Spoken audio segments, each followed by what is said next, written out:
할렐루야. 우리 함께 사도신경으로 우리 신앙을 주님께 고백하시겠습니다.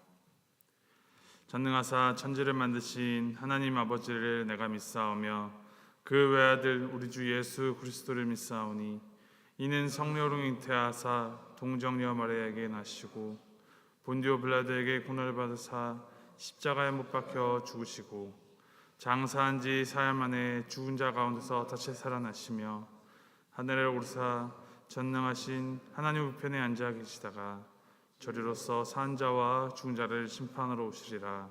성령을 믿사오마 거룩한 공예와 성도가 서로 교통한 것과 죄를 사하신 것과 몸이 다시 산 것과 영원히 산 것을 믿사옵나이다. 아멘. 함께 찬송가 197장 우리 함께 찬양하시겠습니다. 찬송가 197장 은혜가 풍성한 하나님은 우리 함께 찬양하시겠습니다.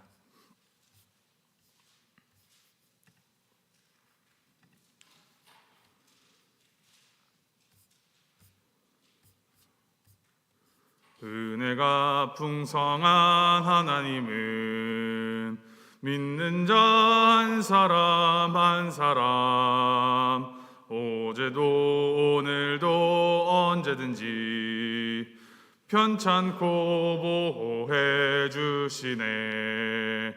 주여 성령의 은사들을 오늘도 내리어 주소서. 성령의 뜨거운 불길로서 오늘도 충만케 하소서. 정욕과 죄악에 물든 맘을 성령의 불길로 태우사 정결케 하소서. 태우소서. 깨끗게 하여 주옵소서. 주여 성령의 은사들을 오늘도 내리어 주소서. 성령의 뜨거운 불길로서 오늘도 충만케 하소서. 희생의 제물로 돌아가신 어린 양 우리 주 예수여 구속의 은혜를 내리시사 오늘도 구원해 주소서. 주여 성령의 은사들을 오늘도 내리어 주소서. 성령의 뜨거운 불길로서 오늘도 충만케 하소서. 주님의 기쁘신 은혜만을 세상에 널리 전하리니 하늘의 능력과 권세로서 오늘도 입혀주옵소서. 주여 성령의 은사를 오늘도 내리어 주소서. 성령의 뜨거운 불길로서 오늘도 충만케 하소서. 아멘.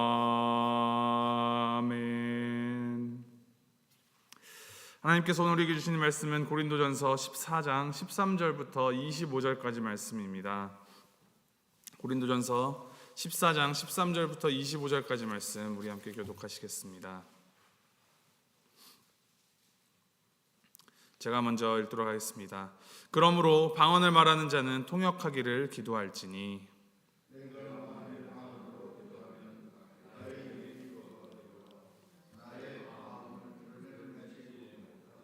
그러면 어떻게 할까? 내가 영으로 기도하고 또 마음으로 기도하며 내가 영으로 찬송하고 또 마음으로 찬송하리라.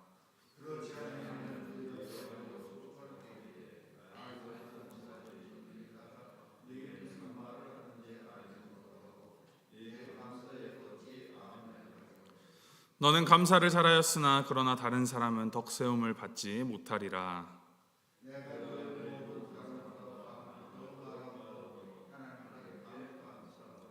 그러나 교회에서 내가 남을 가르치기 위하여 깨달은 마음으로 5마디 말을 하는 것이 1만 마디 방언으로 말하는 것보다 나으니라.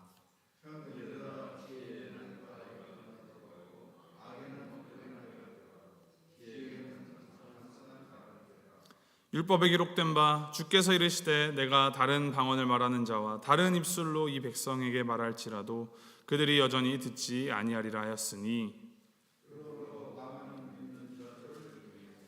위하지 아니하고 믿지 아니하는 자들을 위한 표적이나 믿지 아니하는 자들을 위하지 않고 믿는 자들을 위하여.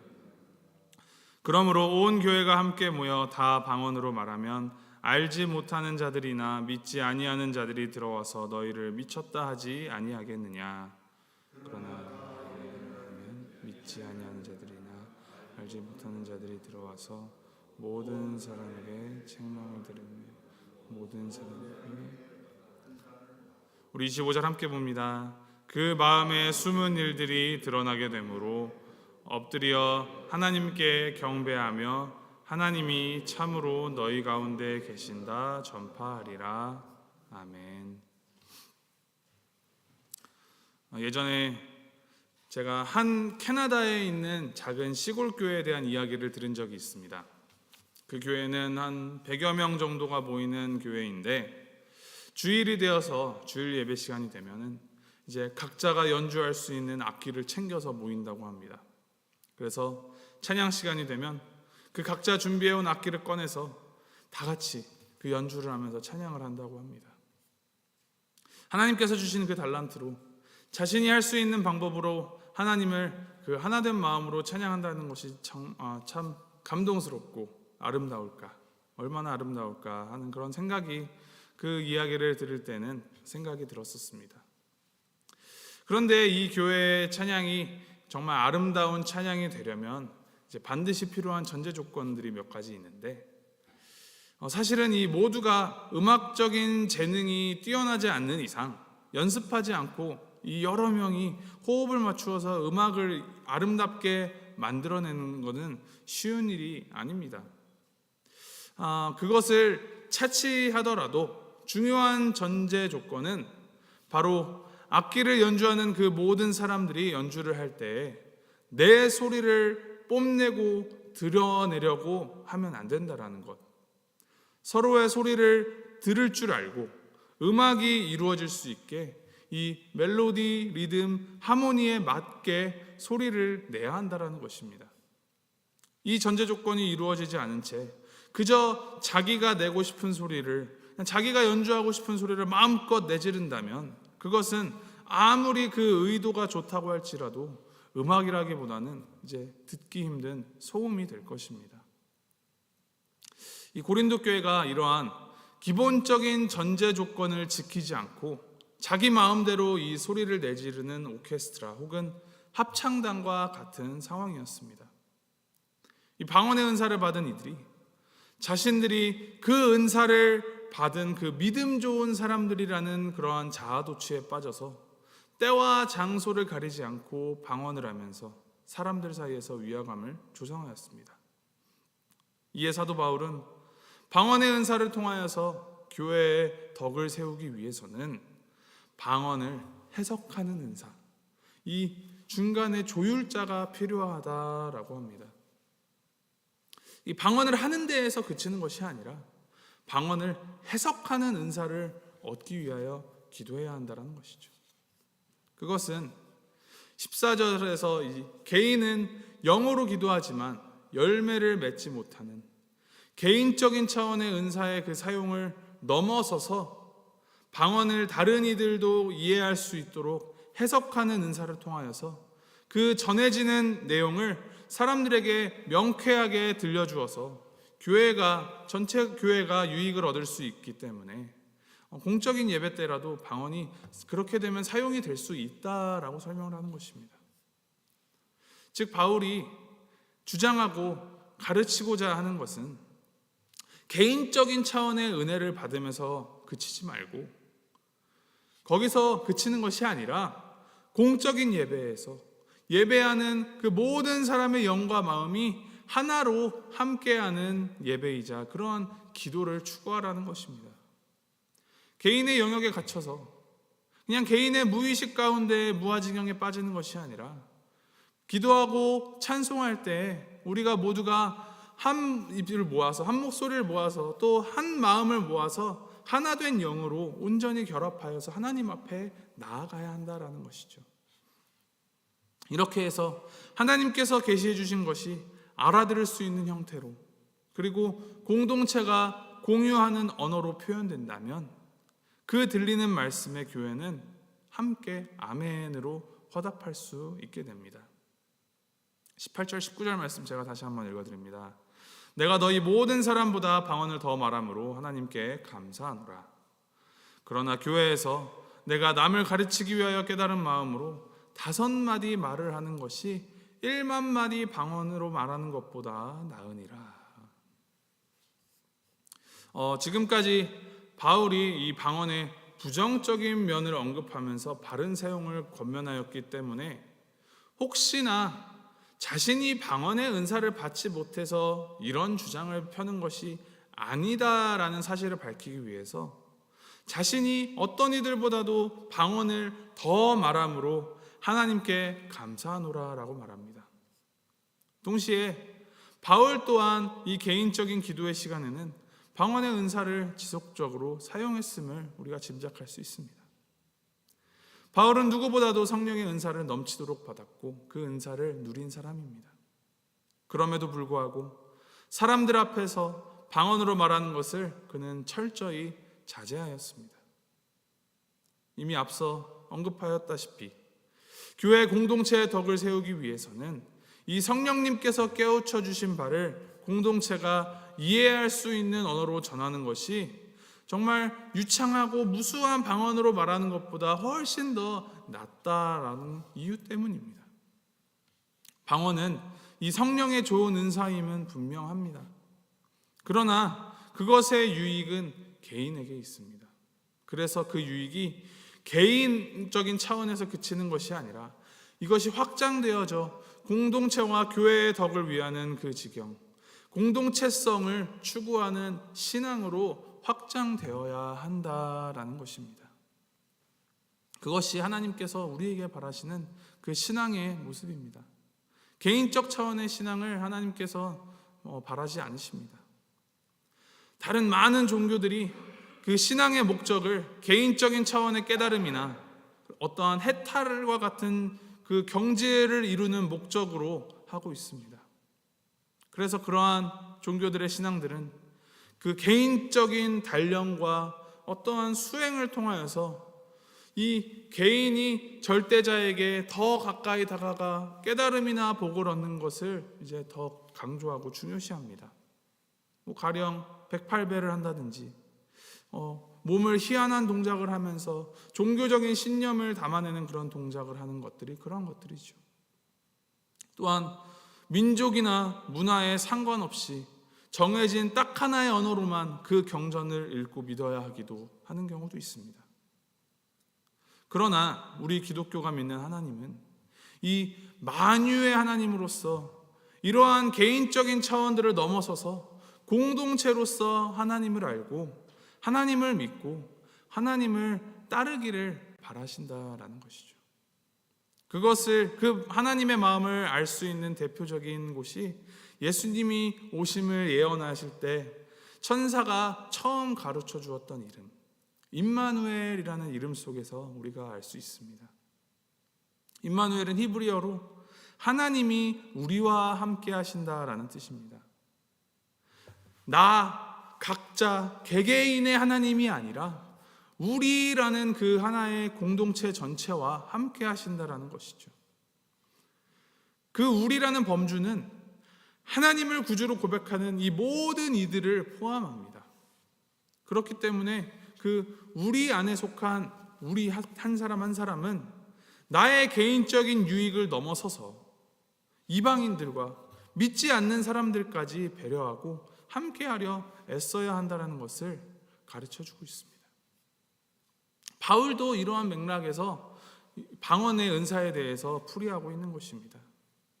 그들에게 하나님을 알려주고 하나님을 이해하게 하기 위해서라면 나의 유익을 위한 것, 내가 편하다고 느끼고 내가 좋다고 느끼는 것일지라도 기꺼이 그 진입장벽을 무너뜨리고 그들이 교회 안으로 들어올 수 있게끔 장벽을 낮추어서 그들에게 하나님을, 복음을 전파해야 한다는 것입니다.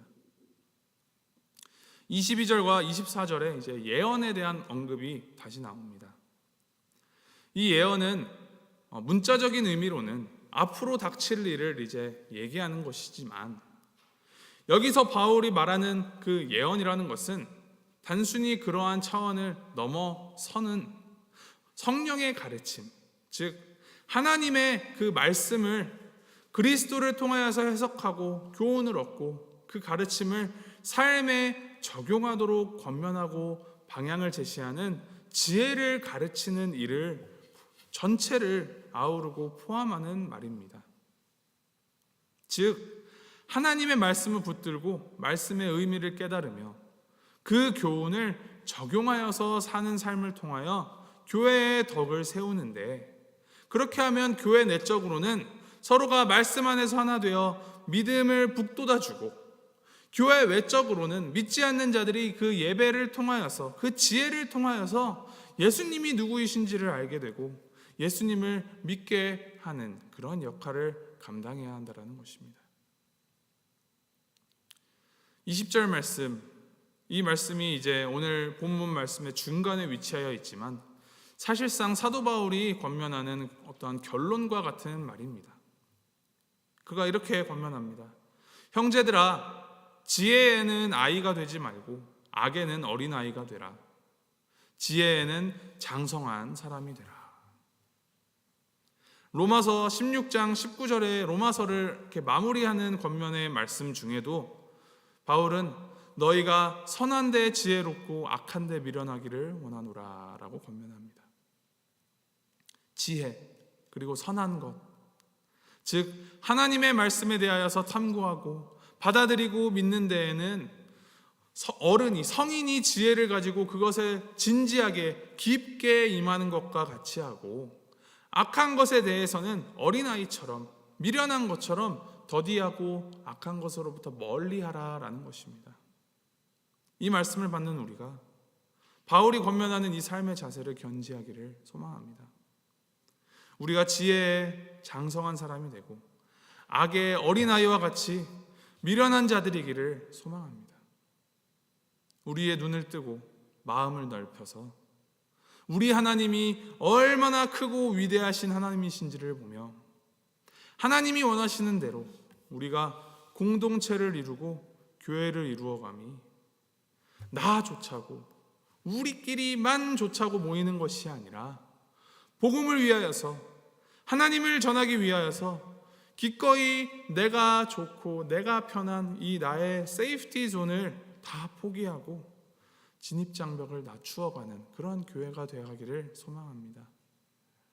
나의 목소리, 나의 방언을 100마디 1000마디 하는 것보다 다른 이를 위하고 다른 이를 사랑하는 마음으로 다름을 인정하면서 그 다름 속에서도 동일한 하나님을 추구하며 그들이 이해할 수 있는 말을 하고 그들이 알아들을 수 있는 방법으로 하나님을 전하는 것, 그렇게 전도하고 그렇게 선교하는 우리가 되기를 소망합니다. 변화를 꺼려하지 말고 그것이 정말 복음을 위해서라면 새로운 도전 유연하게 받아들이고 시도하여서 진정한 예배의 회복을 누리고 또 하나님을 믿는 그 모든 사람들에게 허락된 참된 하나님 나라의 그 공동체성을 추구하고 이루어가는 저와 여러분이 되기를, 그리고 우리 볼티모어 교회가 그렇게 되어가기를 주님의 이름으로 소망하고 축복합니다. 우리 함께 기도하시겠습니다.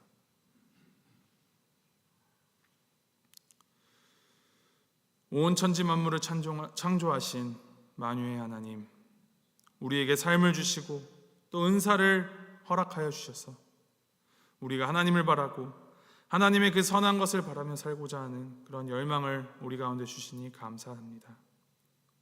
예수님께서 이 땅에 처음 오시면서부터 부활하시어 다시 하늘에 오르시기까지 우리와 함께 하시겠다 약속하신 임마누엘 주님, 그 주님을 따르는 모든 제자들에게 모든 민족을 제자로 삼아 세례를 베풀고 주님께서 가르치고 분부한 그 모든 것을 가르쳐 지켜서 제자 삼으라 하신 그 명령을 우리가 마음속 깊이 되새기면서 주님께서 허락하신 그 은사들을 내가 아닌 우리를 위하여, 주님을 위하여서 사용하여 이 땅에 주님의 뜻을 이루어가는 우리가 되도록 주님 인도하여 주시옵소서.